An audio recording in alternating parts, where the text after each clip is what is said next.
Əməliyyatdan neçə gün keçib? 5 gün. Sizdə sinə ucunda bir deformasiya var idi və o sinənin ucuna şişkinlik verirdi. Baxmayaraq ki, yetəri qədər quru bir bədənə sahibsiniz. Əməliyyatdan sonra ağrılar oldu mu? Karseti çıxma şərti ilə. Müəyyən qədər ola bilər, amma elə də dözülməyəcək ağrılar deyil. Yəni yüngül dərəcədə. Sadəcə 5-6 gün keçib əməliyyatınızdan nəticənizi gördünüz. Hələm son nəticə deyil. Nə qədər razısınız? Onun üstündən çox yaxşısınız. Onun üstündən 9. Yəni biraz da keçdikdən sonra artıq 10. İnşallah.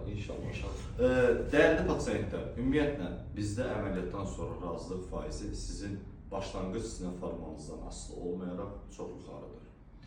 Xüsusən də müayinəyə hazırlıqlı gələnlər üçün. Şlankı çıxardan zaman ağrınız oldu mu? Xeyr. Narahatsızlıq oldu mu? Xeyr.